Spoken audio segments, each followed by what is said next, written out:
It's now time for Talkin' Boxing with Billy C. It began as a podcast, went live on the net, and transformed into a full-blown empire. It's the only daily boxing talk show on the planet, hosted by the only guy with the balls to do it. Many have stepped into the ring. Many have tried to take the belt. And one by one, they've fallen. Another victim of the undisputed heavyweight champion of boxing talk radio. Talkin' Boxing with Billy C is on now. My style is impetuous, my defense is impregnable, and I'm just ferocious. I want your heart.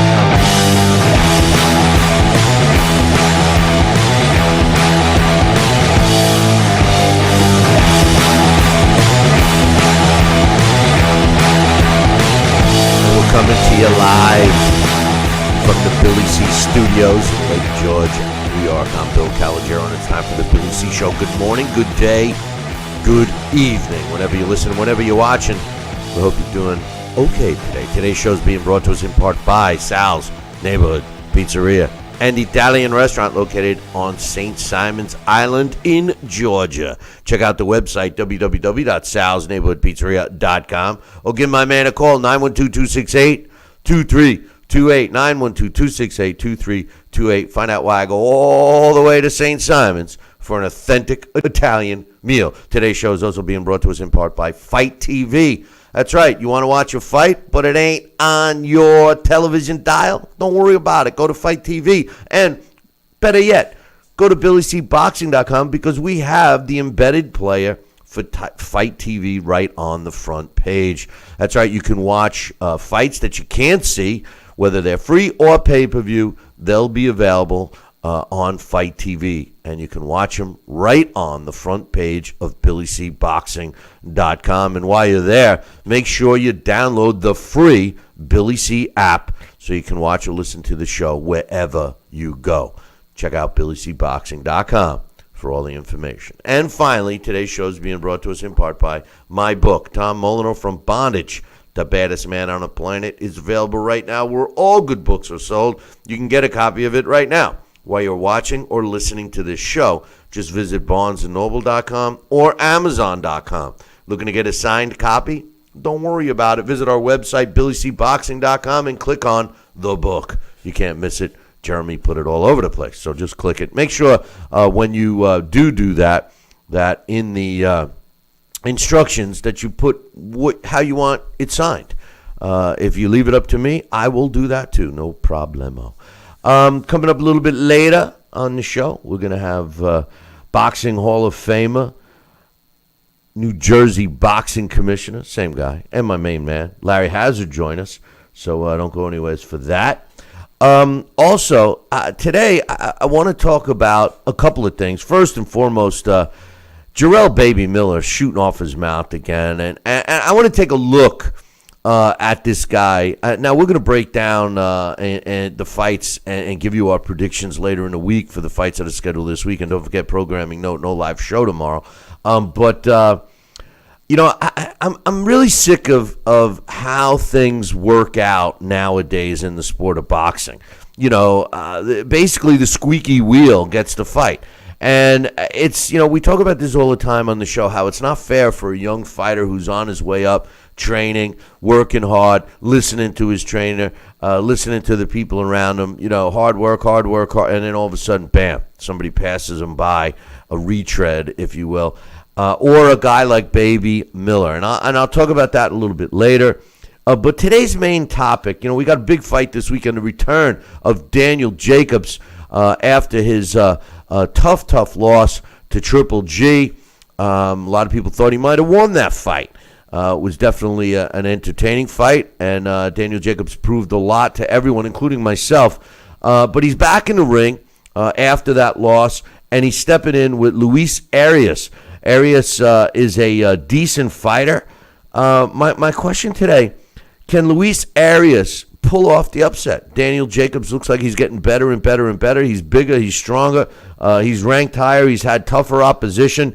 Can Luis Arias beat this guy? Can he pull the upset? Joining me right now from St. Simon's is my man Sal Rocky Cenicola. Good morning, Sal. Good morning, Bill. How are you today, buddy? Not too bad, not too bad. Hey, before we get rolling here, I just got to give you a heads up. It's funny.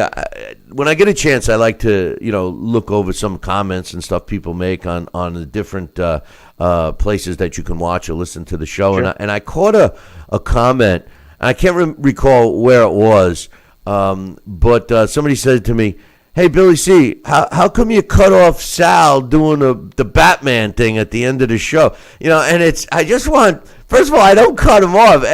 Sometimes with the I know the podcast, sometimes that they don't get all of the ends that you do. And depending upon the stream, whether it's the simulcast, we do a simulcast on Facebook, and they don't get the whole show. That's not the real video version of the show.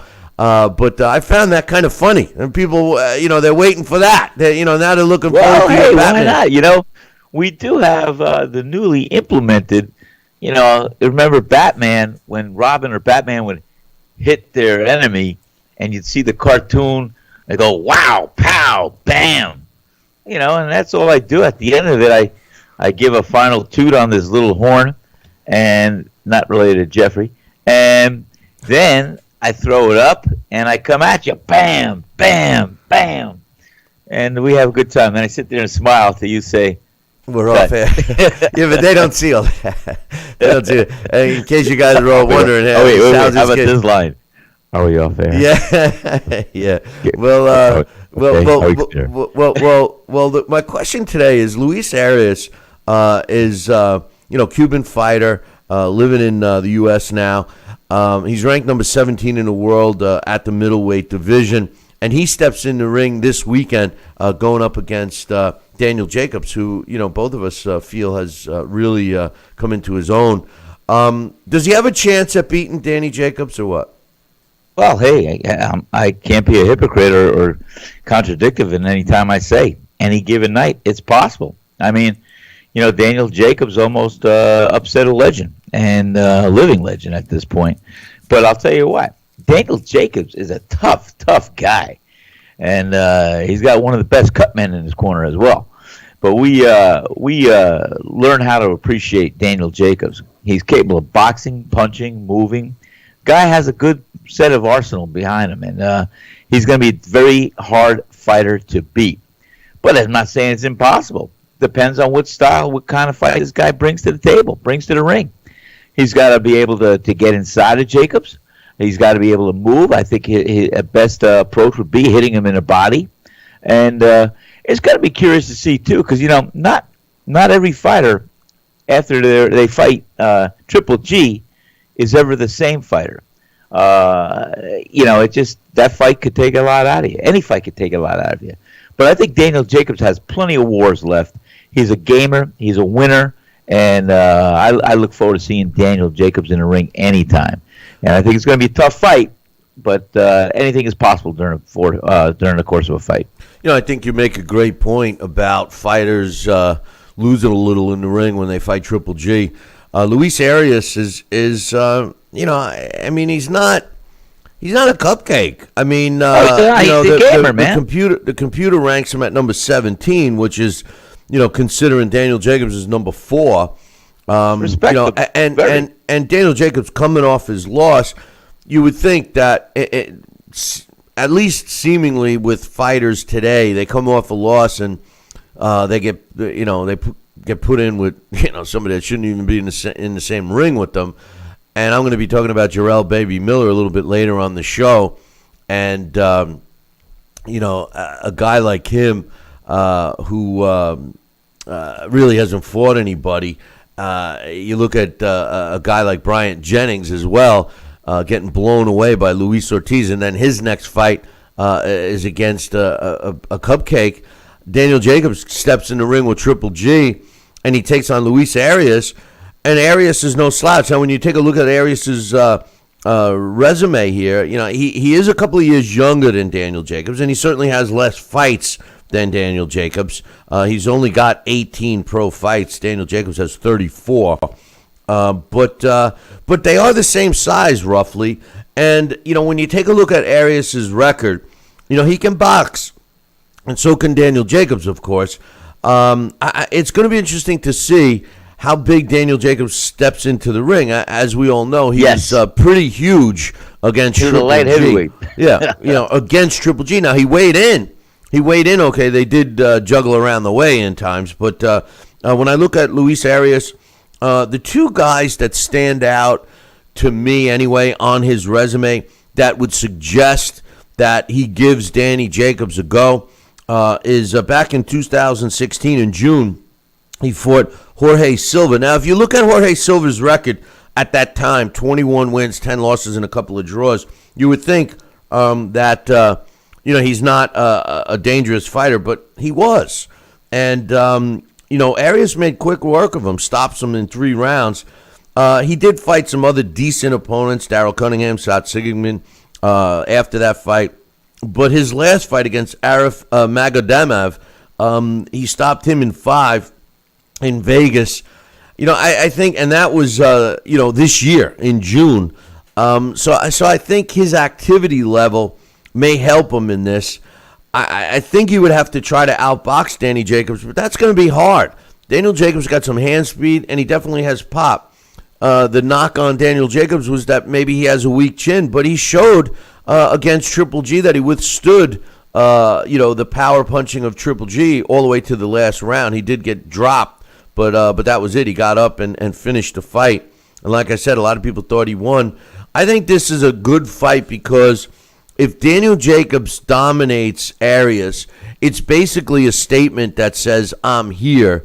But if Arias gives him any kind of trouble, this really helps Luis Arias' career. Whether he loses this fight or not, I think it's going to catapult him. What do you think? I think you're 100% correct. I think where he stands in the rankings, number, would you say 18 or so?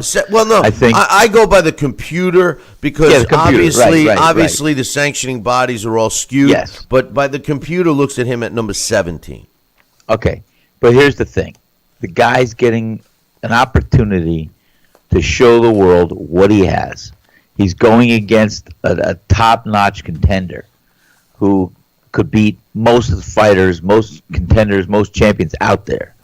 And if he looks respectable, if he goes the distance, if he does what he has to do to gain the respect of Daniel Jacobs, and he brings the fight to him, I think a body attack, I think slipping inside, I think cutting off the ring, those are all going to be instrumental on his approach to Daniel Jacobs. Because as you pointed out, Daniel Jacobs does have the skill level to box and to move and to land his punches at will. So this guy's got to get inside. He's got to bang him to the body. He's got to slow him down. He's got to cut the ring off on him. And he's got to bring the punches up from the body to the head inside.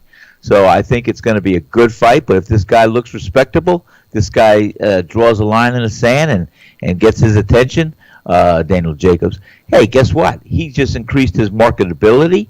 He just increased his value. And he just increased his future purses. I'm curious to know what you guys think. Does Luis Arias have a shot at upsetting the apple cart? I mean, Daniel Jacobs seems to be in the driver's seat in the middleweight division. As soon as the Triple G Canelo fight is settled, I wouldn't be surprised if we see Jacobs somehow getting back into that top tier mix. Can Luis Arias upset the apple cart? Drop me an email, Billy@TalkinBoxing, TalkinBoxing.com. Like I said, we will be breaking down this fight and giving you our predictions later in the week. So I'd like to hear yours in the meantime. Some other stuff I wanted to talk about today, Sal. We've been talking extensively about the potential showdown between Anthony Joshua and Deontay Wilder, coming off both of their fights a week apart. AJ didn't look all that spectacular against Carlos Takam, and on the contrary, Deontay Wilder looked very spectacular against his opponent, Bermane Stiverne, last weekend, even considering what a lot of people feel was a lack of effort. Let's be kind and say a lack of effort. It was a layup. It was a lay down. It was a lot of people. It was a lay up and down. But regardless, I feel I feel I have to give Wilder credit.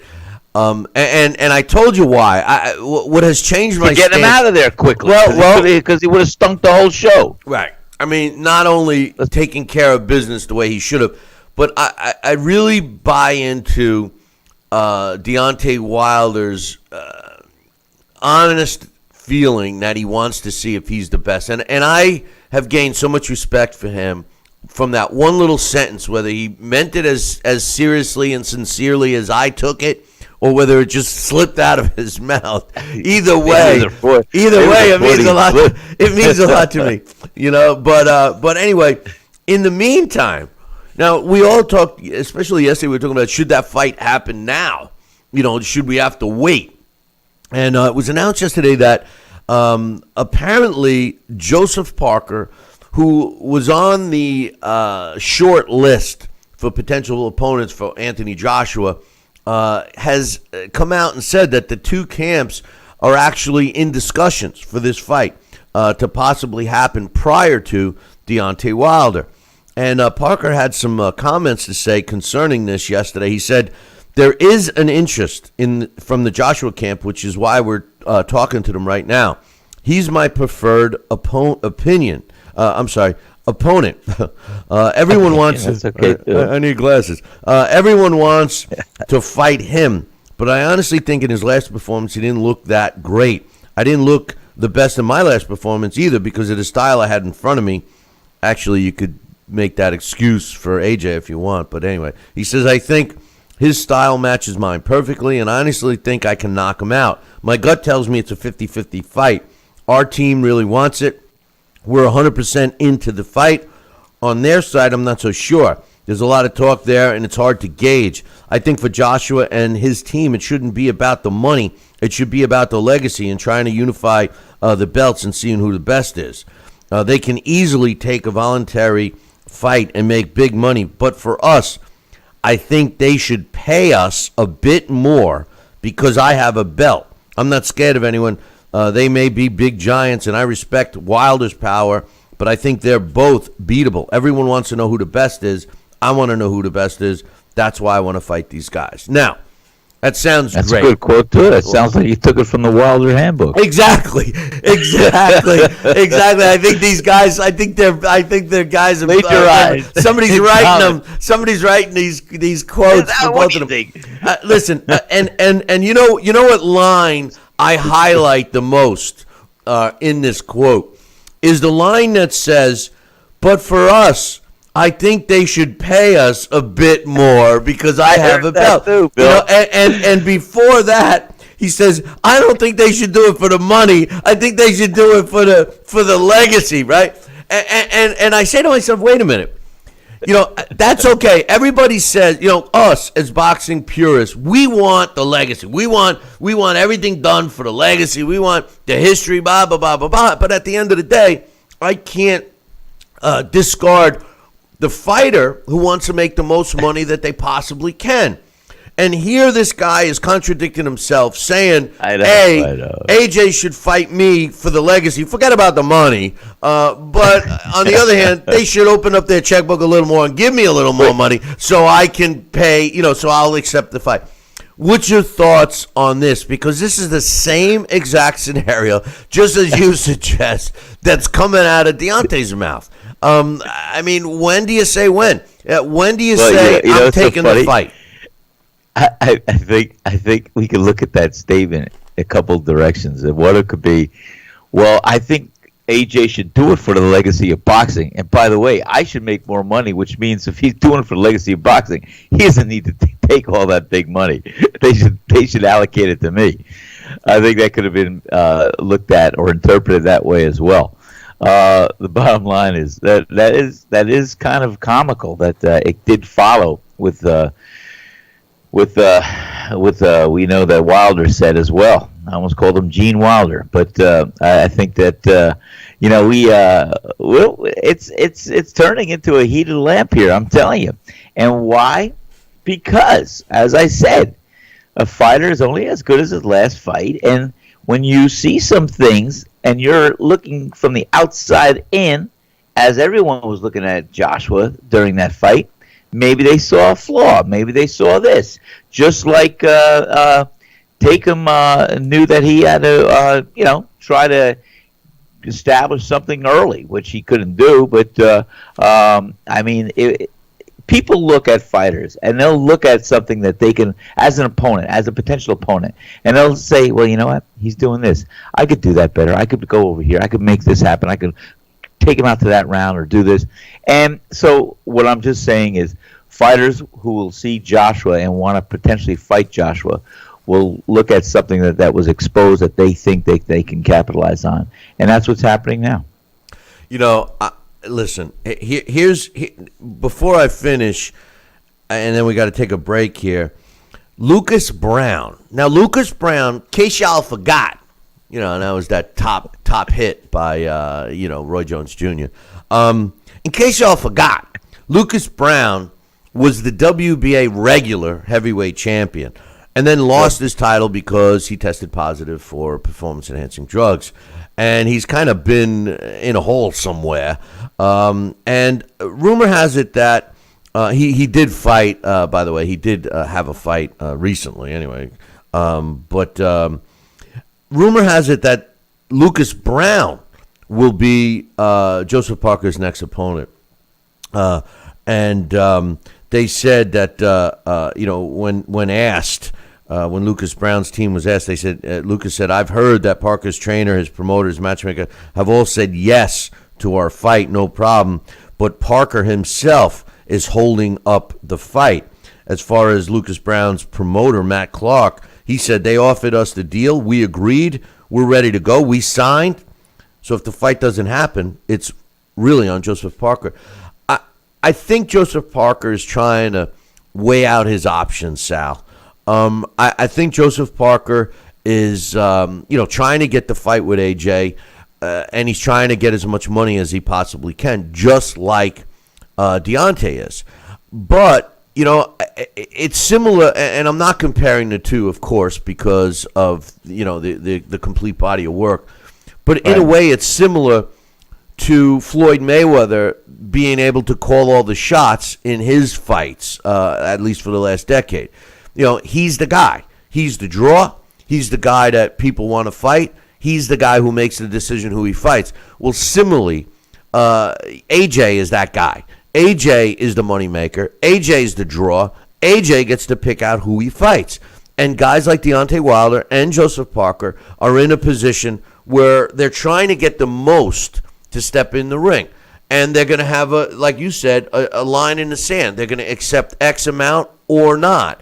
And then AJ says, later for you, I go a different route. Hold that thought, because I got another little twist in a potential showdown between AJ and Joseph Parker, or AJ and his next opponent, whoever that is. But how about Joseph Parker by not fighting AJ, not even fighting Lucas Brown, but fighting another heavyweight, and his name isn't Deontay Wilder? Hold that thought. I'll be back in 2. Billy C will be right back. Living with hair loss, that is. Losing your hair is no fun, and no one wants to be bald, but there is hope. Getting my hair back was the best thing that ever happened to me. I'm happy with the way I look now. I'm very excited about my hair. I feel beautiful. I love my hair. Hair Club offers all proven hair loss solutions backed by our commitment to satisfaction guarantee. If you're not 100% satisfied with the solution you choose, Hair Club will apply the purchase price to another proven hair loss solution or transplant more hair at no charge. And it was the best thing I've ever done. It looks good on me. Call in the next 5 minutes to get your free brochure at no obligation. It will tell you everything you need to know about your hair loss problem, and it's free if you call now. I am more pleased than I could even imagine. I at least look, I would say, 5 years younger. I'm 52, and I look better now than I did when I was in my 40s. I feel great. And that's not all. The first 100 people who call will also receive $250 off any hair loss solution from Hair Club. Call now. Broken air conditioning, $4,400. Failing refrigerator, $2,500. Don't let outrageous repair and replacement bills like these bust your budget. Get the First American Home Warranty Plan. And when a covered appliance or system breaks, we'll repair it or replace it for you. We had a high-end dishwasher go kaput. they put it in a brand new dishwasher. We have plans that cover air conditioning, most appliances, plus heating, plumbing, electrical systems, and much more. Plans start as low as $25 a month. Why let a major appliance or system breakdown bust your budget or go through the hassle of finding trustworthy service people? Last year alone, we saved our customers over $120 million. Don't wait until something breaks and you're stuck with a huge bill. We save a lot of money. It's absolutely worth it. If you don't have First American warranty, get it. Call 1-800-946-6234 for your free no-obligation quote. This is important news for women using birth control medications and devices. If you or a loved one have been diagnosed with a pseudotumor after using one of these birth control drugs or devices, you may be eligible for a cash award and medical expenses. Contact the law firm of Davis & Crump right now if you or a loved one have used one of these birth control medications or devices and were diagnosed with a pseudotumor to see if you are eligible for a cash award and medical expenses. Call now. Operators are standing by. Are you currently on Medicare? In other words, do you carry the red, white, and blue Medicare card? If so, are you suffering from chronic back pain? If you answered yes, you may be eligible for a pain-relieving back brace covered by Medicare at little to no cost, shipped directly to your home for free. These medical-grade back braces are ideal for lower back pain, arthritis, spinal disorders, and other chronic back problems. Will you qualify for a medical-grade back brace? Call Back Brace America at 1-800-290-8300.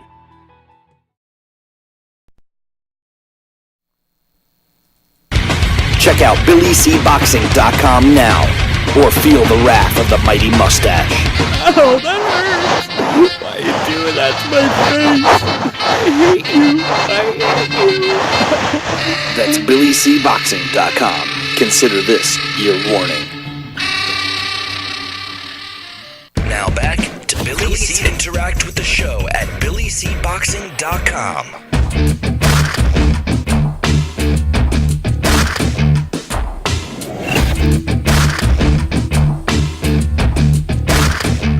And we're back. You're watching and listening to the Billy C. Show. Glad you could be with us. And before we went to break, I was talking about, the he said, she said between Joseph Parker and, Anthony Joshua's camps. And then, of course, Lucas Brown chimed in because he wants to fight Parker for his title. And I promised Sal that when I came back, I was going to throw another wrench into the pile. Well, how about this? Bob Arum, who is now the promoter of Bryant Jennings. Now, I was a big fan of Bryant Jennings. He's small. He reminds me of a combination of Evander Holyfield and Michael Spinks. He fights a little awkwardly. He's small. He goes in there. He's always in good shape. He's got great recuperative powers. And, I've always liked the kid. I just didn't think that he would be able to compete with the size difference of these monster heavyweights that are out there now. He barely is, a 220-pounder, But Bryant Jennings got destroyed. I happen to have been ringside by Luis Ortiz, was destroyed by Luis Ortiz. It was arguably the best performance I witnessed of Luis Ortiz, and I actually called a couple of his early fights. So I figured that's it. Bryant Jennings had some promotional issues. He was out of the game for a little bit, and he signs with Bob Arum. They just gave him a fight not too long ago against a human punching bag. He won the fight. Now Bob Arum has offered Joseph Parker to come to the States, fight Bryant Jennings for his title, and threw a bunch of money at him, and even offering that the fight would be televised on ESPN.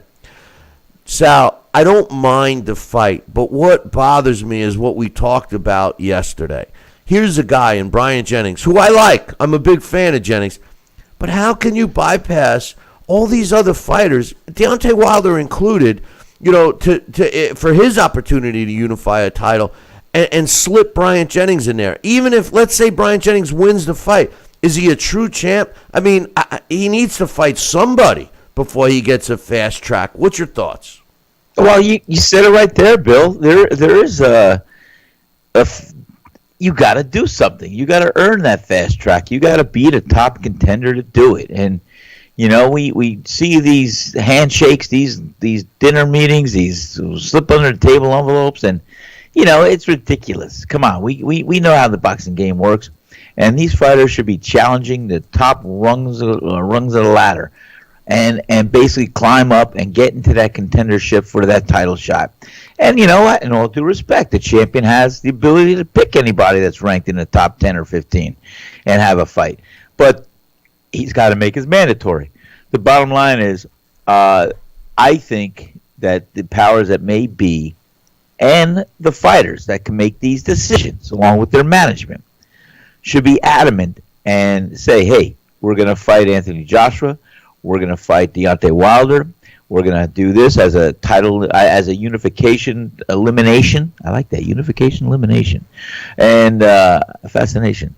And I think that that's the way to go. And I think that that's what the fighters have to be strong and set in their ways and do it. Hey, these other fighters are not going to make the kind of money that they can make unless they fight an Anthony Joshua or Deontay Wilder. And then all coming to the mountain, nobody's going to make the kind of money they're going to be able to make until they fight Anthony Joshua, because he is the leader of the pack, in my opinion. Well, listen, the Bob Arum offer to Joseph Parker would be in March. So, you know, depending upon if Joseph Parker wants a fight before the end of this year or not, you know, everything seems right now for at least the major players in the heavyweight division. And the major players. That's key. Well, the major players in the heavyweight division right now, you know, you got AJ number 1 and Deontay Wilder number 2. You could sprinkle Joseph Parker in there. I mean, realistically, you got to put him at number 3 because he has a belt. I'm not saying he's the best. And then, you know, the other guy that's still in the mix, the other 2 guys that are still in the mix, really, would be Alexander Povetkin and Luis Ortiz, even though both of those 2 guys have been, you know, hampered with questionable performance-enhancing drug test results. So, I mean, those are your top guys. And, you know, Lucas Brown, you know, former champion, he too, performance-enhancing drug issues. You know, he had a lot to prove as he was the champ, so I don't know if I put him in. You know, I have Luis Ortiz and Alexander Povetkin ahead of him, but the main two players, AJ and Deontay Wilder. I mean, that's the fight we want to see. That's the fight that could get the most money. And then now it's all going to, you know, matter. They're all going to decide, okay, does it make sense to make this fight now? Does it make sense to both fighters in AJ and Deontay Wilder to have a fight first? And if they choose to have a fight first, I still feel that your suggestion was the best.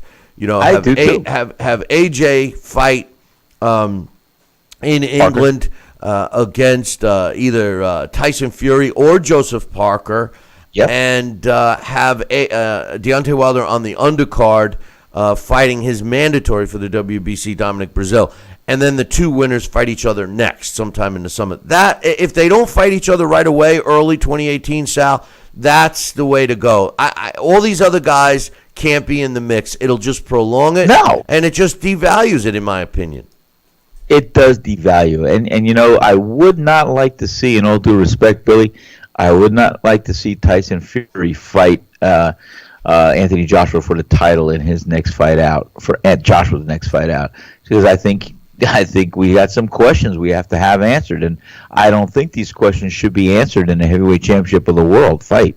I think they need to be handled in a 10-round non-title fight where we can put him in against a respectable opponent and see how he does. I'm talking about Tyson Fury before he gets back in the rungs and ladder. I think he should fight somebody in the top 10 of the world, and I think that would be respectable. 100% agreed. You can't expect people can't expect Tyson Fury to just come in, and if they do that, that's going to hurt. It's not going to hurt AJ's black guy. Well, it's not going to hurt Anthony Joshua's bank account.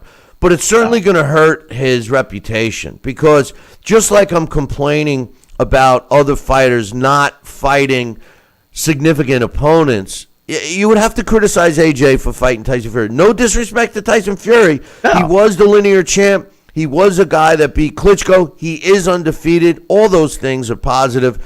But the negative is he's been out of the ring. He's been a mental case. He's 500 pounds. Listen, if he needs money, he wants a payday. Why not? You see, this is my hang-up. Why not have these guys, this whole collection of guys? You separate Anthony Joshua, Deontay Wilder, Joseph Parker, and then one other guy you could sprinkle in the mix, whether it be Ortiz, whether it be Povetkin, whatever. Those are 4 guys. Dominic Brazil, if you want to throw him in, those are 4 guys. Then all these other guys, the Joseph, the Tyson Furies, the Lucas Browns, etc., they fight each other. And as they fight each other, move up to earn a fight. Correct. There's no reason to give a fast-track fight to Bryant Jennings, who I loved, but come on. What have you shown to me lately? You fight Luis Ortiz, he practically kills you in the ring, and you fight a stiff, and now you get a world title shot? No. And the same is with Tyson Fury. How about Tyson Fury and Bryant Jennings fight each other? Or how about Baby Miller? I'm going to talk about him later.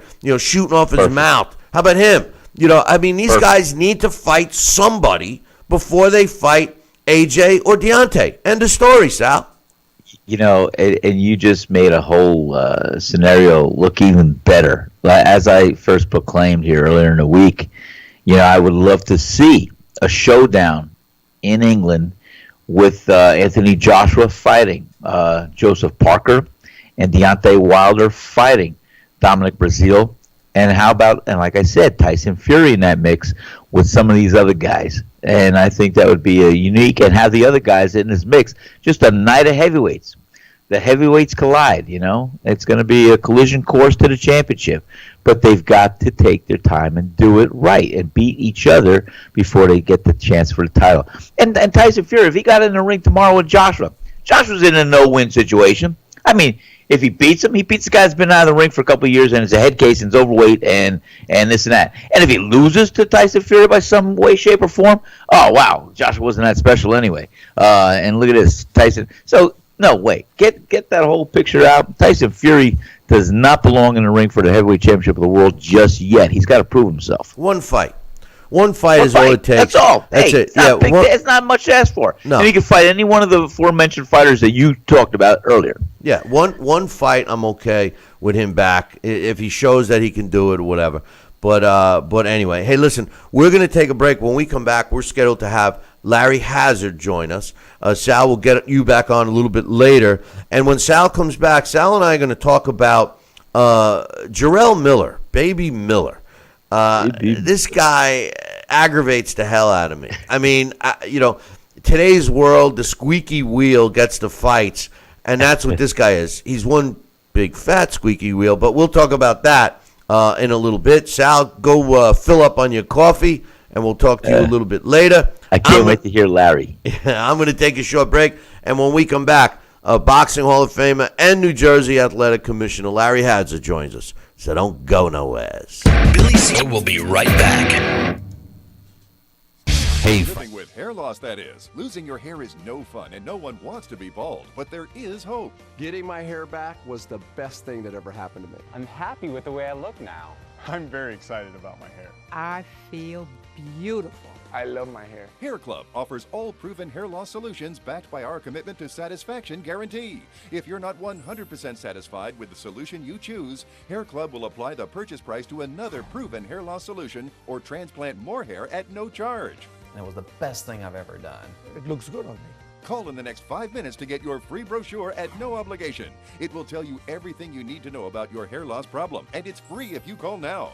I am more pleased than what I had even imagined. I at least look, I would say, 5 years younger. I'm 52, and I look better now than I did when I was in my 40s. I feel great. And that's not all. The first 100 people who call will also receive $250 off any hair loss solution from Hair Club. Call now. This is important news for people who had a hip replacement and then had to have additional surgery as the result of a faulty hip implant or were diagnosed with high levels of metal in the blood, known as metallosis. You may have a right to a cash award and medical expenses. If you have been diagnosed with high levels of metal in your blood or have required more surgery because of hip implant failure, call the law offices of Davis & Crump right now. Our first consultation is free and we don't get paid unless you get paid. Call now. Operators are standing by. Are you currently on Medicare? In other words, do you carry the red, white, and blue Medicare card? If so, are you suffering from chronic back pain? If you answered yes, you may be eligible for a pain-relieving back brace covered by Medicare at little to no cost, shipped directly to your home for free. These medical-grade back braces are ideal for lower back pain, arthritis, spinal disorders, and other chronic back problems. Will you qualify for a medical-grade back brace? Call Back Brace America at 1-800-290-8300.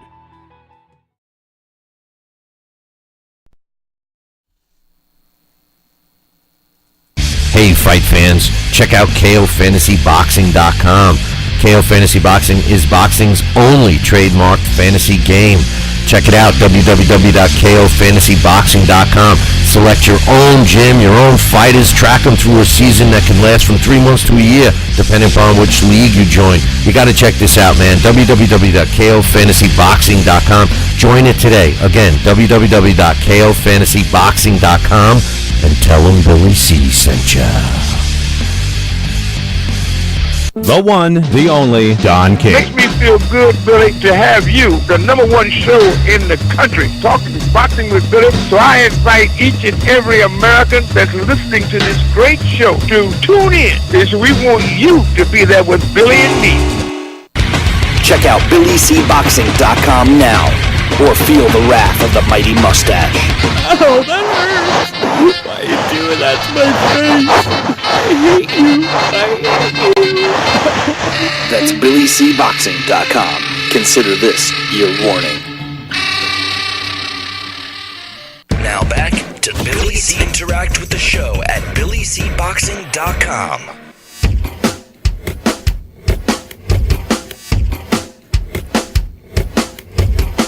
And we're back. You're watching and listening to the Billy C Show. Glad you could be with us. And joining us right now, Boxing Hall of Famer and New Jersey Boxing Commissioner Larry Hazzard. What's up, Larry? You there, Larry? Oh, I guess we lost Larry. I will get him back, and we'll see what happened there. But anyway, we're going to throw Larry on the hot seat and get his thoughts on the fight, Deontay Wilder, last week. So we'll see what's going on with my man Larry and his thoughts. But I thought we had him, but we'll see. Are you there now, Larry? Excuse me? Oh, okay, good. You're there, Larry. Can I help? Yes. Larry, I lost you there for a minute. Hey, who's this? Billy C, man. It's your time. It's your time, man. Oh, Billy. What are you doing? Well, age is a terrible thing, man. I mean, what's going on? Did I miss something? Are you tied up, my man? No, I'm okay. Okay. Oh, God. Who's this? Stop calling me. You got the wrong number, man. It's like, whoa. Are we on right now? Yeah, we're on. Yeah, I'm trying to dodge this a little bit, but anyway, hey, Larry, how you doing? Good, Billy. Good. Hey, are people listening to us right now? Yes, they are, Larry. We're live and we're cool. All right. So listen. I was waiting for you. I was waiting for the call on the other phone. That's what happened. I'm sorry. Oh no. I had you on the hotline here, and I had my marker saying, yeah, he's on. And I go to you, and it's like nobody's there. So I figured, well, let me just ring it back. Maybe it was my end. Yeah, and I'm hearing you. Who's this? Yeah. I told you not to call here no more. Oh, jeez. Sorry. But anyway, Larry, I wanted to talk to you, obviously, about the fights from last week. Deontay Wilder against Bermane Stiverne. A couple of things about this fight and the aftermath and all this stuff. Now, first of all, you and I have talked about Deontay extensively, and both pros and cons. First and foremost, let's talk about the fight. It only lasted one round. We all could agree that Berman Stavern came there for a payday. But to take a positive, I thought that Deontay looked good in a sense because he did what he was supposed to do. He was supposed to blow away this guy who had no business being in the ring, and he did so. And the other thing I liked, even though it lasted less than 3 minutes, 2 minutes and 59 seconds to be exact, he employed the jab, which is something that he hasn't done since the last time he fought Stavern. And it was a crisp jab. I mean, he was popping him good, and a classic one, too. Obviously influenced by Mark Breland. And, he looked good.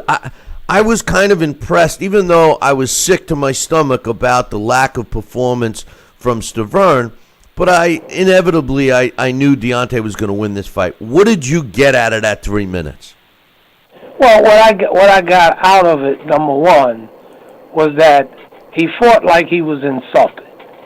Okay, he fought like the old Deontay Wilder for the short period of time that it lasted, and he did what he was supposed to do, especially in light of the fact that I think he realized within the first minute of the fight that this guy was only there for a payday, and it was an insult for him to think, especially after talking all that smack at the press conference and all of the other stuff, to come into the ring knowing that he was only there for a payday against the heavyweight champion of the world. And he did exactly what he was supposed to do. He knocked this guy out. He got rid of him because he felt insulted. His whole attitude, Deontay's whole attitude kind of gave me the feeling, it's like, you got all of this, you got the nerve to come in here thinking that you can challenge me being out of shape. Okay, you could see that Stavern was totally out of shape and talking all of that smack at the press conference about what he was going to do. So I applaud Deontay Wilder for the performance, even though we know, you know, and I know that it really wasn't much of a challenge. But he did what he was supposed to do. He took care of this guy in short fashion, and if he can continue to perform in that fashion, then I think we're in for a terrific fight when he finally meets Joshua. I really do. Well, I agree that, and some people were upset. First of all, Stavern had no business being in the ring, and I agree. You know, he even tried to suggest that he wasn't really overweight, that last time he was dehydrated. And I'm like, well, you know, when fighters, I'm saying to myself, yeah, well, when fighters rehydrate, it doesn't look like they haven't passed a buffet line in about 2 years, you know. So, but and even when they were giving him the pre-fight interviews, he couldn't even think of anything to say. I mean, this guy clearly wanted to get out of there quick and cash the check. I agree that Wilder was kind of pissed off, but also some of the feel I got from the baited questions and the commentators during the broadcast was just, it just seemed so fishy to me. And it's like, you know, I just can't stand it. And Deontay Wilder made a comment that really changed my opinion about Deontay in a positive way. Deontay Wilder, I think, Larry, and I know you and I have conflicting opinions of him and how he would do against AJ, but the one thing I think Deontay is starting to see is that maybe he is being overprotected, and he deep down believes he's the best. And he made a statement, and I quote, he said, "I want to prove that I'm the best. The best is supposed to fight the best." And he says, "I want to prove to myself and see if I'm the best." And, you know, I believe that, Larry. I honestly believe that Deontay wants to prove to himself that he's the best the way he thinks. And I applaud that, because really, at the end of the day, what else can you expect from a fighter? Well, I agree. I agree with you. And I happen to think that Deontay Wilder, okay, is a talented fighter, is a talented heavyweight. If he follows the game plan that Mark Breland has for him, you know, he's tall, he's linear, okay, he certainly has power, and everything that he does has to begin with that jab, okay? I think he's had enough fights now to see that that's the formula. Also, you know, I have to kind of go back to Joshua's last fight. You see, Wilder did what Joshua really didn't do, in my opinion. Yep. Okay, I wasn't overly excited with Joshua's last performance.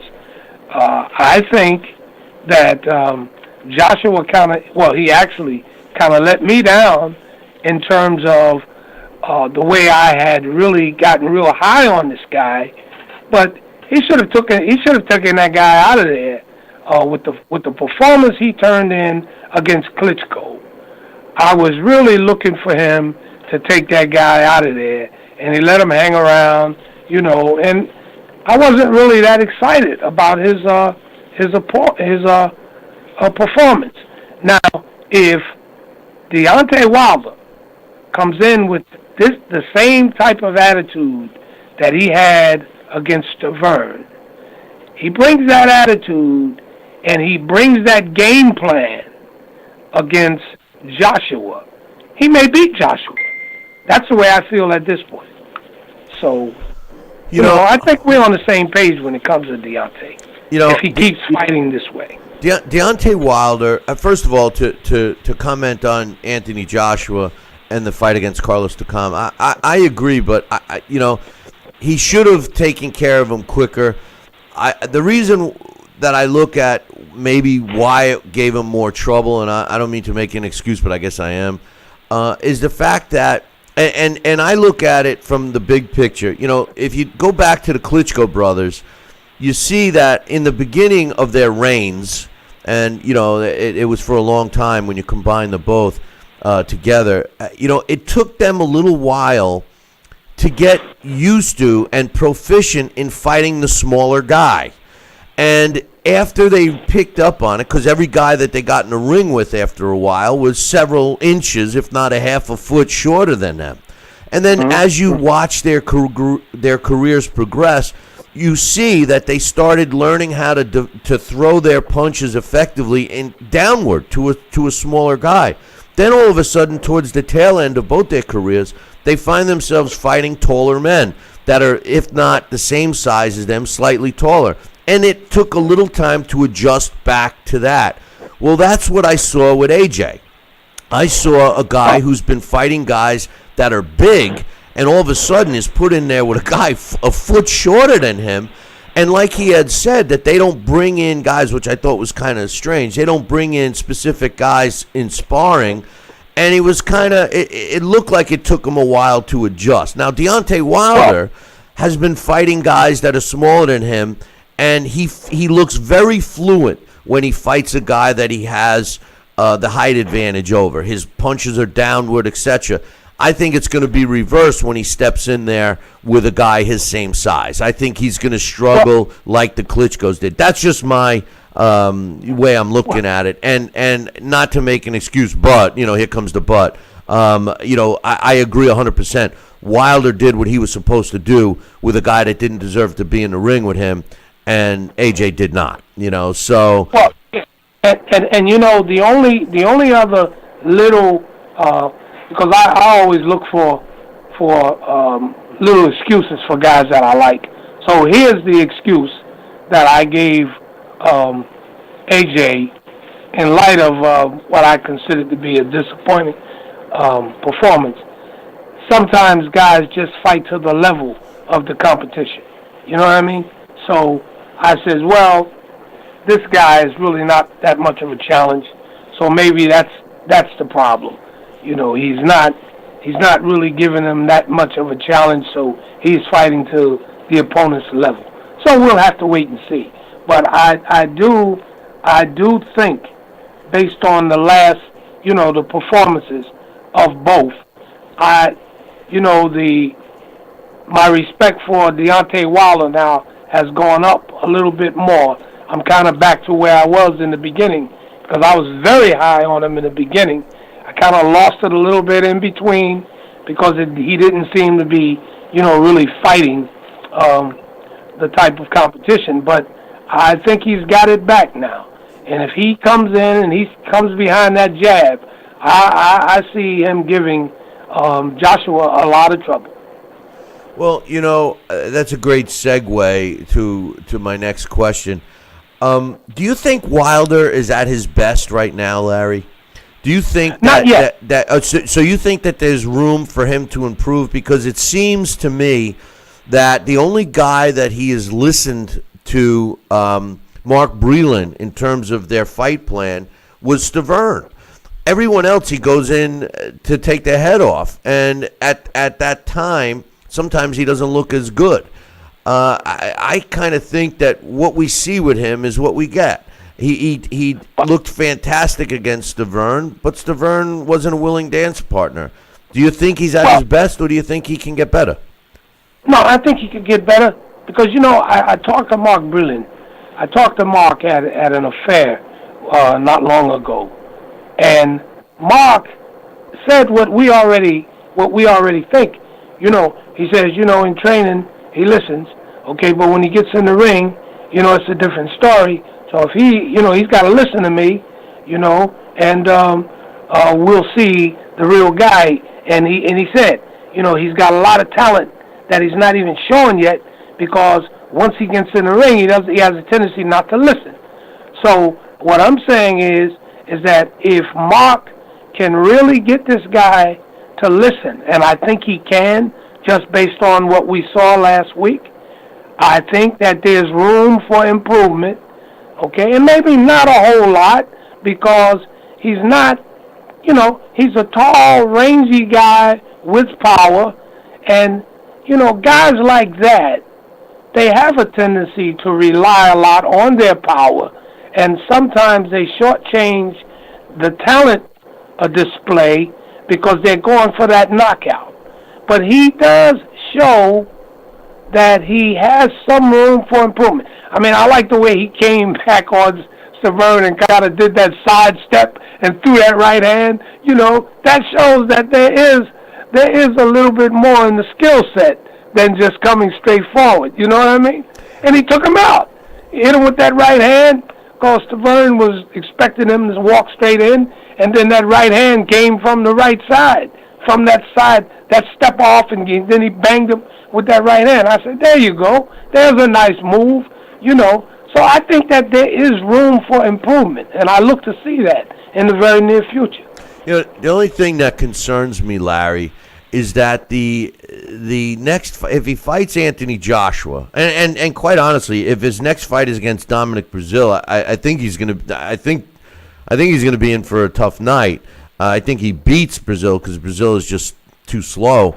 But this guy is a tough fighter, and it'll be interesting to see if Wilder knocks him out, because he's got a granite chin. But assuming, let's just for a minute say that we get the fight we want and Wilder steps in the ring with AJ next, that's quite a jump up in talent level from any of his previous fights.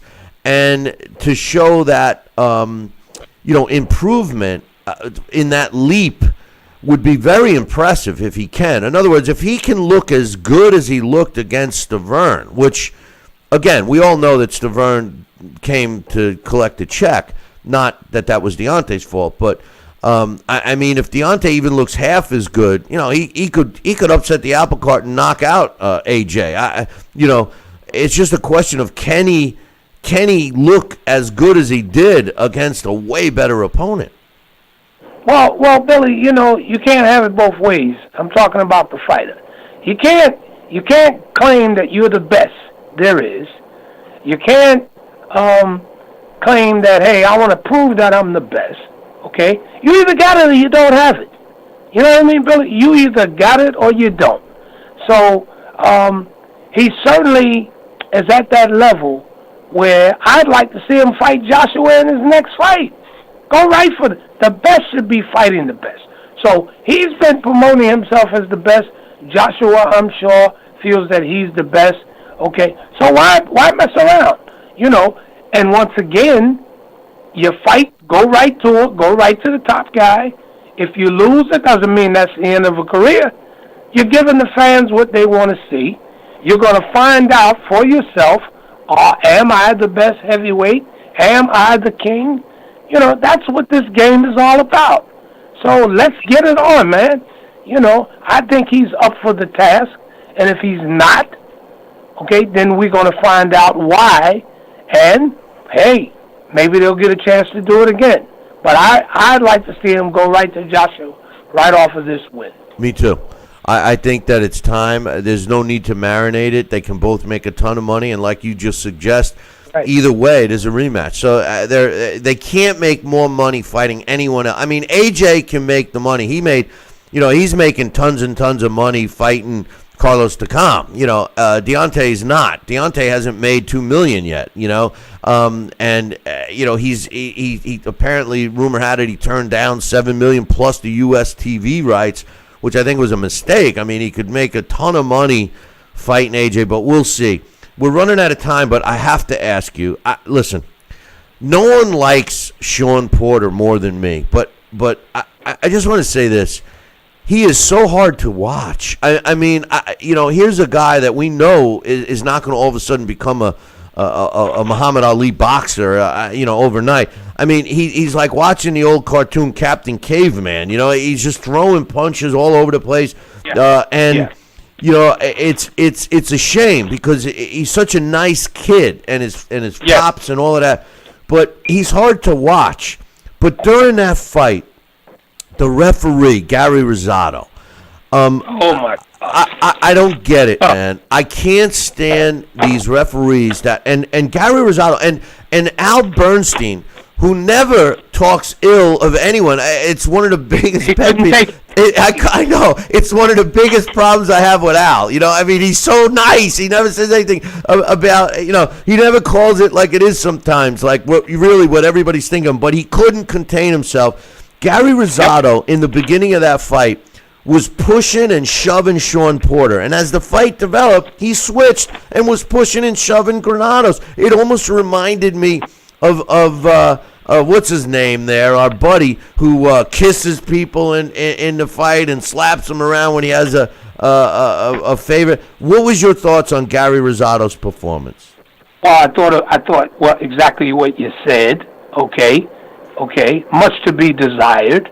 And the reason he switched, I'm willing to bet you he switched because he heard Al Bernstein's comments. Okay? And how many times have you heard me say that these guys are more concerned, many, not everybody, but a lot of times these guys play to those commentators because they want to go home and watch the replay and listen to how great they are, okay? That's the sad part about some of these referees of this modern, of this era, this generation. They want to go home and listen about how great they are, okay? And he switched up his tactics because he heard Al Bernstein, because he did it right after. Right after he started, he went from one to the other. And as far as Shawn Porter is concerned, I'm like you. He is so hard to watch, but he's just a tough little kid that comes in. He's such a nice guy. And him and his father, they are kind of like, they make mockery of this belief that father-son teams don't work. I mean, I've never seen a father-son team as close as him and his dad. And it's great to see that. But, he used to be a football player, Billy, and that's the way he fights. Yep. He fights like a lineman, you know what I mean? And he throws a whole bunch of punches. The punches are not always that accurate, but he does enough to win, and he's tough as hell. So, and I'm sure he's awkward being in there with him. You know what I mean? He's one of those awkward type of guys who are very difficult to fight, okay? And so, as long as he wins, that's great for him. He's a great guy. He seems like a very nice kid. And I've talked to him, and he seems like a very nice guy. And that's, what you see is what you're going to get. I don't think there's going to be any change in his style or anything of that nature, but I'm like you. He is so difficult to watch, but he wins, and as long as he wins, he deserves to be in there. He's well conditioned too. I mean, he goes nonstop like that for the full round. But I always said, I think the best thing that could have happened to Shawn Porter and his pops, and I agree with you, it's so hard to have a father-son boxer-trainer relationship. But I think that, and it's too far gone now, but I think earlier in his career, several years ago, I think they should have brought in a guy like Buddy McGirt to not to replace his father, but to help his father, because Buddy McGirt understands that relationship, but he's a hell of a lot more knowledgeable about boxing than Shawn's father. And again, no disrespect to Shawn's father, because he's taken this kid to world championship level, a lot of money, et cetera, but he'll be the first to admit that he learned about boxing on the job, training his son, and I think it shows. I think that wild linebacker tactic, like you say, is the most he can take him. He can't. It's like when you have if your kid is a baseball player or a football player, and the father coaches him all the way up. There comes a time when he has to hand him off to that next level, the college level, the high school level, the pro level, where you just know, hey, there's somebody better than me, and I don't want to, keep my kid down. I want him to get the best opportunity, and that's something that I feel they should have done earlier on. It's too late now, in my opinion. Too late. Yeah, you can't now. It is what it is now, But when you think about the potential fight between Porter and Keith Thurman, which is the mandatory now, a rematch, I don't think it's going to be any different. I'd much rather see Thurman fight Errol Spence or someone else, and it's a shame, and I feel guilty because, like you said, Porter keeps winning, and he's earned the spot. But it's not going to be any different. No, and you're absolutely right. It's not going to be any different. I think the result is going to be the same, and it is what it is, So we have to live with that. And that's a very important thing. You made a good point that his dad, if his dad could have stepped aside and got him a guy like Buddy McGirt or someone, Buddy would have been a good fit for him too. And I know the reason why you say Buddy, but it's too late now. So, you just have to live with it. I'm glad the kid has made him to this point. It seems from the fights that he's had. I'm sure he's, made himself a nice little piece of money. Him and his dad have had a great relationship. But I think it's a little too late now. So it is what it is. And, that's where it's going to go till the end anyway. Right. It's they are good for the sport because of their tight relationship. And I'm sure he didn't, the money that he has made, they've been smart with it, and all the positive things. And he's a good, he's a good ambassador for the sport. I guess I'm not really being critical. I wish he could have gotten more. That's my point. I wish he could obtain more. But you never know. He does have some pop, but he's like lightning, not hand speed. Punches don't land in the same spot twice. And if they could, maybe he does beat a guy like Thurman or a true fighter, boxer. But we'll have to wait and see. But anyway, hey, listen, Larry, I appreciate the time, and I'm glad you finally realized who was on the phone with you. But we'll look forward to next week, brother. Okay, Billy. Okay. Have a good one, man. You too, Billy. All right, take care.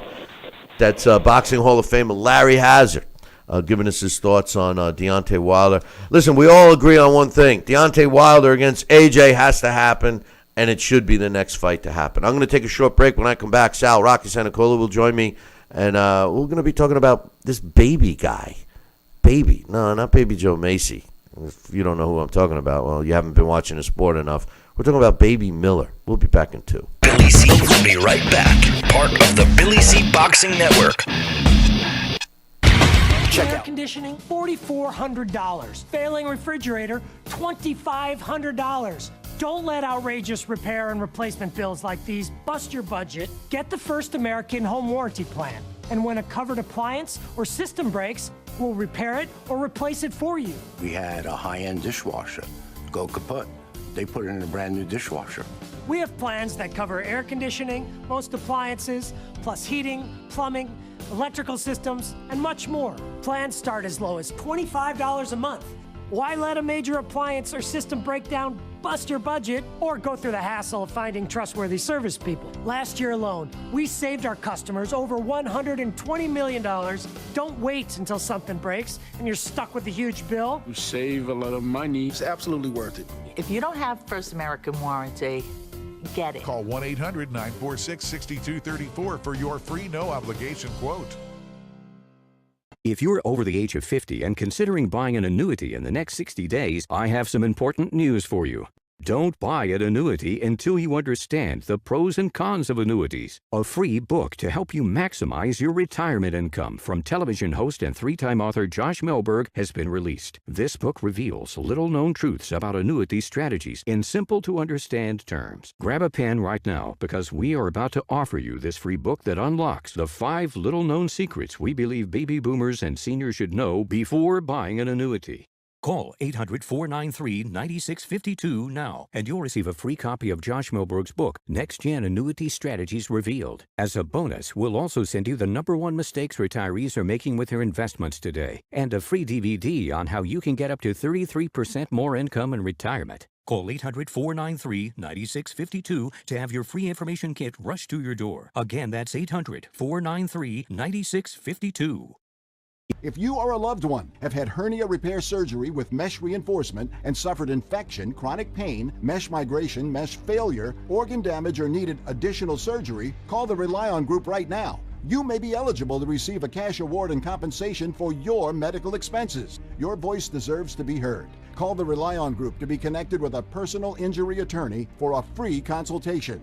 Call 800-715-4869. That's 800-715-4869. Are you currently on Medicare? In other words, do you carry the red, white, and blue Medicare card? If so, are you suffering from chronic back pain? If you answered yes, you may be eligible for a pain-relieving back brace covered by Medicare at little to no cost, shipped directly to your home for free. These medical-grade back braces are ideal for lower back pain, arthritis, spinal disorders, and other chronic back problems. Will you qualify for a medical-grade back brace? Call Back Brace America at 1-800-290-8300.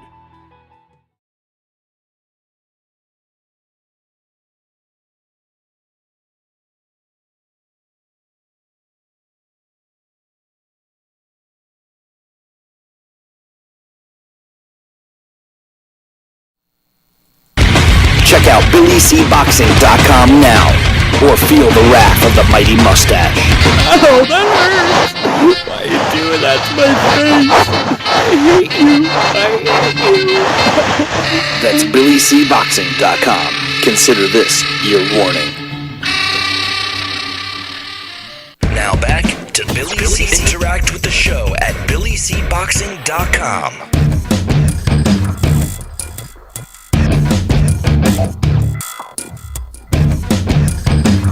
And we're back. You're listening and watching the Billy C. Show. Glad you could be with us. And speaking of being with us, joining us right now, again, is Sal Rocky Cenicola. What's up, Sal? Billy, how are you, buddy? Oh, not too bad. Get that headset on, David. Get that on. Come on. We're all watching you now. But, Unbelievable. How's that? Yeah. You felt kind of lightheaded, huh? But anyway, let's get people caught up on some other scores and other sports, I should say, and the scoreboard. In college football last night, Miami of Ohio beat Akron 24-14. Buffalo beat Bowling Green 38-28. In a couple of college games. In the NBA, the Cavaliers beat the Bucks 124-119. The Pelicans, I just don't, the Pelicans just doesn't sound like a basketball team name. No, it doesn't. They do the Flames. Yeah, well, I'll get to them. But, the Pelicans sound like, like a fishing tournament. But anyway, the Pelicans outlast the Pacers. Buffet. Yeah. Or outlast the Pacers 117-112. The Mavericks topped the Wizards 113-99. The Knicks beat the Hornets 118-113. The Raptors over the Bulls 119-114. The Spurs beat the Clippers 120-107. The Nuggets topped my Nets 112-104. Nets are terrible. The 76. What is it with my Ets? All my Ets teams are terrible. Your Nets, I tell you, come over to the other side, pal. Yankees and the Giants. Well, yeah, the Giants I wouldn't brag about. Well, what's wrong with you? Stay on the Giants. Yeah, what's wrong with you? Obviously, you don't follow the sport. But anyway, 76 is 104 to Jazz 97. The Kings topped the Thunder 94-86, and the Grizzlies beat the Trailblazers 98-97 in the Hockey League.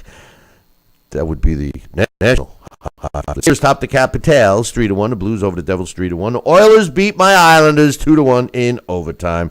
The Penguins topped the Coyotes 3-1. The Hurricanes beat the Panthers 3-1.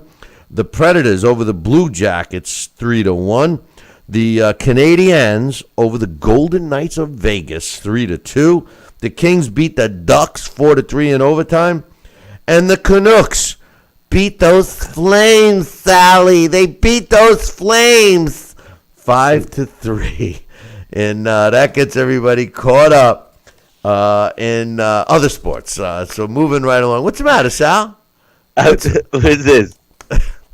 Yeah. Oh, okay. All right. Don't worry about it. Don't worry about it. What? You don't like? No, I'm just doing my impression. You don't like the Calgary Flames? You don't like the Flames? No, I like the Flames. They're great competitors. The Calgary Flames, they put an arse whipping on you. They go right after your arse. Let me tell you, those Flames. But anyway, that's terrible, Sal. Don't even come on. What do you? I think you're taking it the wrong way. I'm not laughing. I think you're taking it the wrong way. But anyway, I just, hey. Changing the subject, which we should do quickly. Jarrell Big Baby Miller is a heavyweight fighter, which everybody's heard of. He's 19-0 with a draw with 17 knockouts. And this is a guy that really likes to talk smack, Sal. I mean, yes, he does. Big time. Big time. And although we're going to break down the fights and give you our predictions on Friday, I can't now. He's fighting this weekend. HBO has a triple header coming our way Saturday night, culminating with the main event: Daniel Jacobs against Luis Arias, which we were talking about earlier. But the co-main event is Jarrell Miller against Maurice Wach. And Maurice Wach is he's not a world beater fighter, but he's been around, and he's had some decent fights, decent wins, etc. Now, leading up to the fight, Baby Miller had a lot to say, like he usually does. So here's his quote. He says, "Wach is going to be just another guy that I'm going to crush. Come Saturday night, everyone's going to know what I'm capable of doing. I'm bringing a whole different kind of big baby, a whole different kind of animal, a whole different kind of look. I've always beat people on plan A. I don't even have to go to our plan B, but I'm going to pull out all the tricks out of the hat so I can show people what a real heavyweight looks like with the skills I have. Nobody moves like me in the heavyweight division. My ring IQ is definitely unbeatable, and on Saturday, you're going to see a different style of the big baby, and it's going to be fun. I am the big baby, but I'm going to give him the pacifier and put him in the crib." What bothers me about Miller is a lot of things. All right, a lot of things bother me about this guy. When you look at Jarrell Miller, he's 29 years old. You look at his record, he's 19-0 with one draw. 17 of his wins have come by knockout. His draw came early in his career in his fifth fight against Joey DeWedgko. All right, now, no disrespect to Joey. I've traveled with him, and I've called several of his fights. And he's a tough kid, and realistically, Joey DeWedgko should be in a different weight class. He's, as a heavyweight, he's just too short. But he fought a 4-round fight at the Mohegan Sun against Jarrell Miller back in 2013, and it was a draw. Since then, Jarrell Miller has really fought no one. I look at his resume, and I see no names that stick out. Now, he did fight and stop a guy, XL Holmes, in 1 round, scheduled for 6 in 2015. And I mentioned XL Holmes. You're going to look at his record and say, oh, come on, Billy C., what do you mention his name? This was a guy that's been in there really tough, and Miller made quick work of him. I give him credit, out of his 20 pro fights, I give him credit for 2 wins against good opposition. Donovan Dennis was 12-2 when he fought Jarrell Miller. Miller got a TKO, 7th round TKO victory over Donovan Dennis. The only reason why I even mentioned Donovan Dennis is because if you recall, Sal, Donovan Dennis was the guy that ended up doing well in the ESPN heavyweight tournament. So I give him credit for that. And then the next guy I give him credit for was his last fight against Gerald Washington, who he stopped in 8 rounds. When Washington couldn't come out to continue. But for the most part, these 2 guys exchanged a lot of punches, and both were hurt, and Gerald Washington's corner decided to pack it in. This guy has no business shooting off his mouth the way he does, but yet he has somehow finagled a number 12 ranking in the world by the computer. I look at him at 6'4". You know what he weighed for his last fight against Gerald Washington? No, but I'd like to hear you tell me. How about just shy of 300 big ones? That's why he's a baby. 290, yeah, baby Huey. 298 3/4. 298 3/4. That's a heavy guy. He weighed 283 pounds in a year ago against Nick Koulias, and so you're adding 15 3/4 pounds. And then he's trying to tell us that he's going to display his boxing ability to us. I was just going to say. You know, I mean, what? You know, because he can throw down a donut faster than anybody. I mean, I don't know. You know, and the sad part about Jarrell Miller, Sal, is that he's going to get himself a shot. You watch. He's going to get himself a shot. He'll get a shot. I mean, what do you think? What do you think? I mean, he's 6'4". He could be in better shape. I mean, he's not doing himself solid by coming in that heavy. Well, no, and you know, it's a shame because, like I said, these guys, if they think they can market themselves and leverage themselves with words, and the gullible sanctioning bodies are going to pay for the tickets to help raise the funds to pay these guys. Like I said, it's a vicious cycle, Bill. I mean, is he one of the best of the bad? I mean, his record is impressive. They're going to put him out there, and until he gets deflated by somebody who's real, I think he's got to wake up, and he'll smell the roses when he's on the canvas. And the bottom line is, he needs to fight a significant fight of a contendership to see how truly good and sweet science is applied from his twinkle toes ability to outbox his opponent. Yeah, it's a shame. You got to come in the ring. You got to look like you're going to be a fighter, and you're going to have an effort to do so. I mean, it's a shame. It's just a slap in the face. I mean, listen, there have been heavy fighters in the past. Yes, there have been. Like a guy that comes to mind back in Joe Louis days, 2-ton Tony Galento. Tony Galento, 5'7". You know, was a guy that, you know, he didn't get the nickname 2-ton because he was chiseled, you know, but he was a tough guy. Even Tim Witherspoon, at one point in his career, was a little heavy. Greg Page was always overweight. 2 former world champions. To criticize Baby Miller just for being a fat slob like I seem to be probably isn't fair. But what I judge, and this is what I do with all fighters, is I judge their body of work. The truth of the matter is he hasn't beaten anyone to justify his lip. And he steps in the ring with Maurice Wack on Saturday night. Maurice Wack is no world beater either.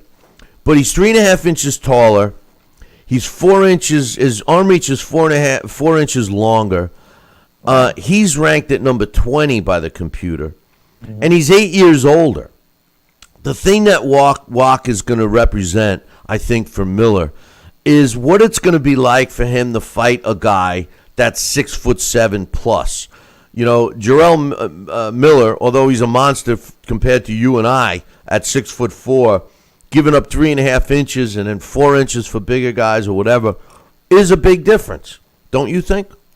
Oh, yeah, it is. But like I said, if you're a seasoned pro, you make anything negative, you turn it into a positive. That's how you learn to fight and to do it and to make the adjustments.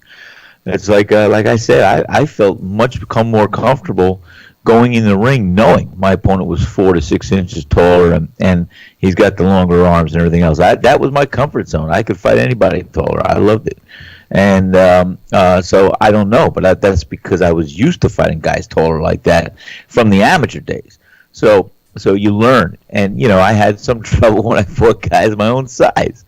And like Larry Hazzard was saying, like I also said the other night, you know, you kind of sometimes fight the level of the opposition that you're in the ring with. And so we'll see. I think Babyface he's got an opportunity and to make a statement. And he's going to be in a ring with a bigger guy, and this guy's no walkover either. So I think it should be a good fight, good, interesting contest. Well, when you take a look at Wak, you know, not only is he 3.5 inches taller and has a 4-inch reach advantage, he's got a pretty impressive record: 33 wins. 17 by knockout and only 2 losses, in which he was stopped one time, and that was against Alexander Povetkin back in 2015. His last fight was against Erkan Teper, who is arguably better than any fighter that Jarrell Baby Miller has faced.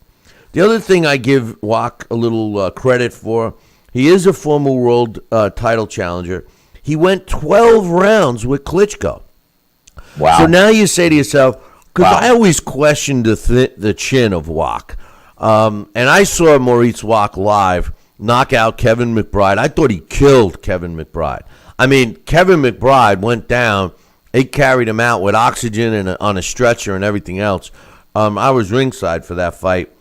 And, you know, he definitely has the skill set.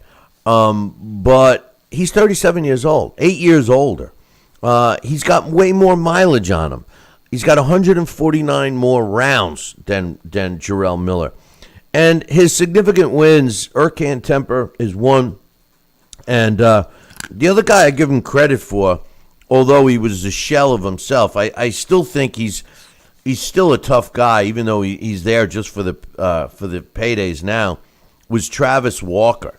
Travis Walker at one time was a really good fighter. Not so much now, but the difference is Wak has beaten guys like that. Jarrell Miller has not even stepped in the ring with those kinds of guys, you know. And I think this is going to be a good test for Miller. My question is, if Miller wins this fight like he's expected to on Saturday night against Wak, who by the way had served a suspension for guess what? You know, illegally taking performance enhancing drugs. But should Baby Miller beat this guy, like many are expecting, does that justify giving Miller a shot? Before the last time you were on, we were talking about the heavyweights.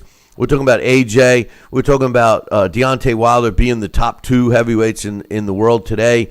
You know, we were talking about potential showdown, Joseph Parker in the mix, Povetkin. You know, is Baby Miller, should he get by Wak, is he a guy that we should be talking about when we talk about that next level? When you take AJ and Deontay out of the mix, you know, we all agree that they're the top 2 heavyweights in the world today. And then that next level, the Luis Ortiz, the Alexander Povetkins, you know, even Dominic Brazil, or Joseph Parker, all those next level. Does Jarrell Miller fit in there, or is he the tier below that? What's your thoughts? If he does win, if he looks impressive, I think he's scratching that surface of that next level. And I think he's got to face one of those guys to see if he can establish and prove himself to be included on that next level. I think he's right on the fringe. This is a make or bake. See, bake. I'm thinking about food. This is a make or break. So's he, Sal.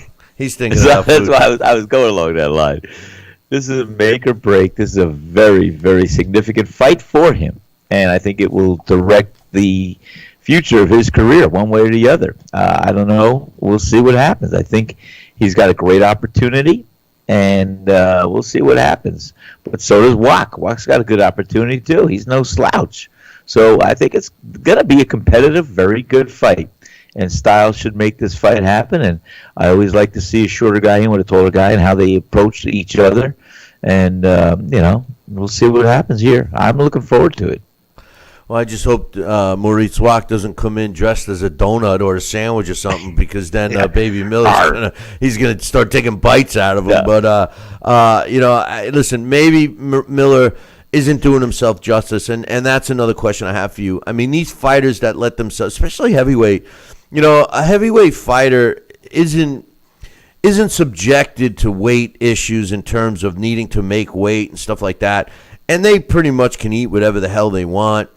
And, if the guy's doing road work, which you got to assume he is, and he's, in shape in a sense where, he's got his wind, he can go the distance, etc., and he's 300 pounds, I guess you can't really complain, But then I ask myself, well, how good could he be if he was a little more serious and watched what he ate and maybe trimmed down to a lean, mean, 275 or something, I mean, remember, he's 6'4". Anthony Joshua and Klitschko, and I mean, I'm not going to mention Deontay, because Deontay's kind of light for a 6'7" guy. I mean, he's 220, but you're looking at a guy, and Anthony Joshua is 250, 240. Lennox Lewis, same size, 6'5", 6'6", 240. Klitschko, 240, 250. And then you look at a guy 6'4", who's 300, who's 280, 283 and change. I mean, is he doing himself justice by letting himself get that fat? No, I mean, come on. You're supposed to be a lean, mean fighting machine. And you just feel better. You feel a little lighter. You feel more supple. You feel more agile. You can do things. You can move. Your mobility's better. I mean, like I said a long time ago, Bill, you decide and you're in a position to become a professional fighter. You've got to be able to commit at least the first 3-4 years of your life to make it and sustain it and to get into contention and to get a title shot. You got to look at a 3 or 4 year career. If you get that far, then you've got to you've got to do the right things. You've got to eat the right food. Food, when you really understand nutrition, food is the fuel for your body. The old saying, you are what you eat. Well, if you're going to make a diet full of cupcakes and sweets and some protein, it's like I always say, I was religious about my diet and my food and what I ate because I wanted to have a maximum performance without doing any illegal drugs. And I had that book, Eat to Win, by Dr. Robert Haas. I'm not plugging it, am I? I had my fuel mixture, 70% complex carbs, 20% protein, 10% fat. That's what I lived by. That's what I did. And that's why I was able to make a comeback 4 years ago. I don't do anything outside that's too extreme for too long. And neither should any professional fighter or athlete. When they can commit to a couple of years of their life and they're getting the money and they're getting the chance to be something special, they should look to do the right things for their own fortune and their sake. And then when they're there on that level, do what works for you. Behave what you should, act like you should, and eat the right food, because the food you eat is the fuel for your body tomorrow. Well, I guess Baby Miller likes to eat, cake and donuts and, Well, we don't know. I mean, this guy could be on a complex carbohydrate diet eating baked potatoes all day, which is, not as bad as the cupcakes, but, I don't know. I don't know. But yeah, bottom line is, he should have some respect for himself and come in the ring at a pretty agile, optimum weight for him to be able to be able to go to the dentist and be a good fighter. You sure he hasn't been hanging around Sal's Italian restaurant and you've been stuffing his fat bastard? We've had some familiar-looking faces coming by the restaurant. I tell you what, I mean, what aggravates me, it is what it is. His weight, if he feels comfortable waddling around at 300, that's fine. But the truth of the matter is what aggravates me is that his mouth has gotten him even ranked in the computer. I'm always pro computer ranking. And here I think that somehow he, beat the system. There's nobody on his resume that suggests that he's ranked as high as the computer sees him at. And I don't understand that. Ranked at number 12 in the world. Is the heavyweight division that sad that Jarrell Baby Miller is number 12 in the world based on his resume? I mean, even and that's good. What I was going to say is even Walk has a better resume, and he's down to number 20. He's 8 spots lower.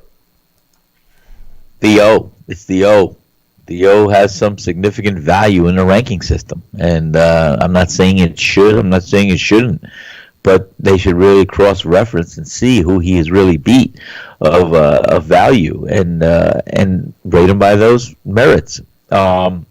It is what it is, and. Do I think he's top 5 of the world? No, I don't think he's in that mix yet. Do I think he can get there? I don't know what's in his heart of hearts. I don't know. All I know is, he's in a position to move up and to move up readily fast after this fight coming this weekend. If he does well, he looks respectable, looks good. He's going to be up there in the mix, just on the fringe, and that's the way it works. Listen, we're going to take a short break, and when we come back, it's that time again. It's time to stump your ass. Well, because we've been stumping all your asses in the last few days. I'll be back in 2. Billy C will be right back. Part of the Billy C Boxing Network. Listen to this important message. If you owe money to the IRS, you will want to hear this. Penalties and interest compound daily on your back taxes, putting you under a mountain of debt. Tax 10,000 has years of experience connecting people with tax resolution specialists. Working through the IRS Fresh Start program, they will handle all the necessary forms, and if you qualify, you may end up saving thousands of dollars. Call Tax 10,000 at 800-773-4604. If you're over the age of 50 and considering buying an annuity in the next 60 days, I have some important news for you. Don't buy an annuity until you understand the pros and cons of annuities. A free book to help you maximize your retirement income from television host and 3-time author Josh Melberg has been released. This book reveals little-known truths about annuity strategies in simple-to-understand terms. Grab a pen right now because we are about to offer you this free book that unlocks the 5 little-known secrets we believe baby boomers and seniors should know before buying an annuity. Call 800-493-9652 now, and you'll receive a free copy of Josh Melberg's book, Next Gen Annuity Strategies Revealed. As a bonus, we'll also send you the #1 mistakes retirees are making with their investments today, and a free DVD on how you can get up to 33% more income in retirement. Call 800-493-9652 to have your free information kit rushed to your door. Again, that's 800-493-9652. Broken air conditioning, $4,400. Failing refrigerator, $2,500. Don't let outrageous repair and replacement bills like these bust your budget. Get the First American Home Warranty Plan. And when a covered appliance or system breaks, we'll repair it or replace it for you. We had a high-end dishwasher go kaput. They put it in a brand new dishwasher. We have plans that cover air conditioning, most appliances, plus heating, plumbing, electrical systems, and much more. Plans start as low as $25 a month. Why let a major appliance or system breakdown bust your budget or go through the hassle of finding trustworthy service people? Last year alone, we saved our customers over $120 million. Don't wait until something breaks and you're stuck with a huge bill. You save a lot of money. It's absolutely worth it. If you don't have First American Warranty, get it. Call 1-800-946-6234 for your free no-obligation quote. Are you currently on Medicare? In other words, do you carry the red, white, and blue Medicare card? If so, are you suffering from chronic back pain? If you answered yes, you may be eligible for a pain-relieving back brace covered by Medicare at little to no cost, shipped directly to your home for free. These medical-grade back braces are ideal for lower back pain, arthritis, spinal disorders, and other chronic back problems. Will you qualify for a medical-grade back brace? Call Back Brace America at 1-800-290-8300.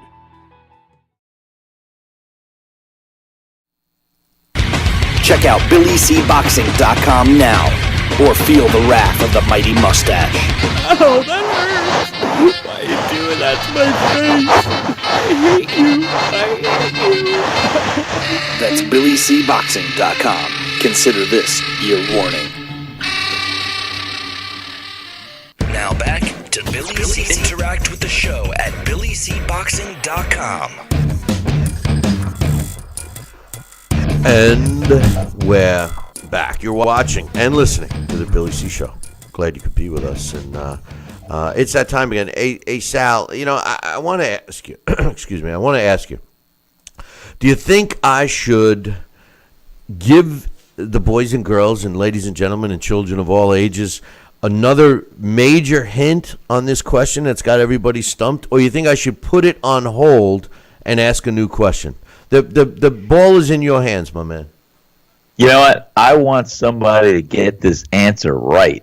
And in a world of Google and BoxRec and everything else, we've got to have somebody that wants to take the time and the effort to come up and win the 100,000. No, would you promise?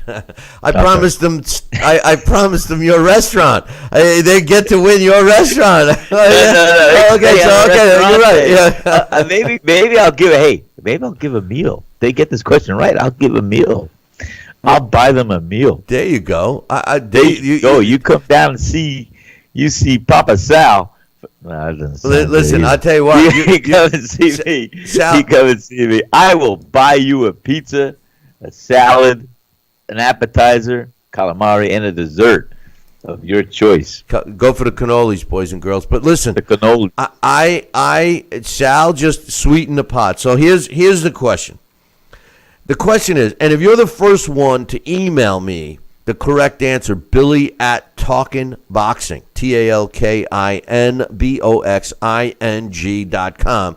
The same email address that you send your questions, comments, concerns, and if you take the time to email us, we'll take the time to read it. So I'm going to give you the question with some hints, and if you're the first one to email me the correct answer, not only will you win the Title Bout Championship computer game, but you got a full meal at Sal's Pizzeria and Italian Restaurant in St. Simon's Island whenever you get there. And you just Billy will email you my cell phone number. You call me. You let me know when you're coming in. Joel wants your cell phone number. He's still waiting for his shirt. But anyway. You know what? I got to look in my feed and get his address because I do have a shirt for him. Listen. And I've got some sizes for him. Here's the question. Who did Jack Dempsey say was the greatest fighter of his weight and height he ever saw? And by the way, I just want to give a kudos. I got a email and I apologize. I did not write down the listener's name, but I got an email and he just emailed to thank me, saying how much time that he spent trying to get the answer to this. And he says he learned so much more about Jack Dempsey, but he couldn't find the answer. And he wanted to thank me for giving him something to do to research. So I want to thank him for sharing that with me. So don't think that the listeners, Sal, are not trying their hardest with modern technology. But the question is, who did Jack Dempsey say was the greatest fighter of his weight and height he ever saw? Well, here's a bunch of hints, and I'm going to give you one at the end that should seal it for somebody, okay? Now, remember, you got to be the first, and we're not doing a live show tomorrow, so good luck. The hints are, this fighter that Jack Dempsey said was the greatest fighter of his weight and height he ever saw fought and was completely done with his career prior to 1965. This was not a heavyweight. He was a former world champion. His first and last name has the same letter, And here's the big hint. Either his first or last name, one of the two, is a creature that lives in the water for its entire life. It's a creature that lives in the water for its entire life. That's it. No more hints. If you guys don't get it right, and I'll be honest. If somebody asked me this question, I wouldn't know. I wouldn't even know where to begin, and neither would Sal. So trust me, this is not like we're walking encyclopedias and we know this. This is a Henry Haskell question. He loves to stump you. And he's stumping us all right now. And he's stumping the heck of us. And Henry, I mean, he knows it. He is a wealth of knowledge. So if you are the first one to email me this correct answer, you'll win not only your own copy of the Title Bout Championship computer game, but you'll also get yourself a full meal at Sal's Neighborhood Pizzeria and Italian Restaurant. So good luck to everybody on that, okay? On this day, November 8th, in boxing history, in 1997, Evander Holyfield knocks out Michael Moorer in the 8th round to regain the IBF World Heavyweight title. Took place in Las Vegas. Michael Moorer did a few rounds at South. Oh no, he didn't. But anyway, also he was at the pizzeria. Michael Moorer, a good man. He's the culinary chef. I said that once before. Yeah, he was ready to go a couple of rounds in the parking lot. But on this day in 1997, Emmanuel Mayfield wins a 12-round decision. Sal. There are a lot of things that people miss out when they come to our events. And some are good and some not so good. But anyway, on this day in 1997, Emmanuel Mayfield wins a 12-round decision over Uriah Grant to win the IBF World Cruiserweight title, and that took place in Las Vegas. On this day in 1997, Fabricio Tizio wins a 12-round decision over Nate Miller to win the WBA World Cruiserweight title. It took place in Las Vegas. On this day in 2003, Roy Jones Jr. wins a 12-round decision over Antonio Tarver to regain the WBC and retain the World Light Heavyweight title. Took place in Vegas.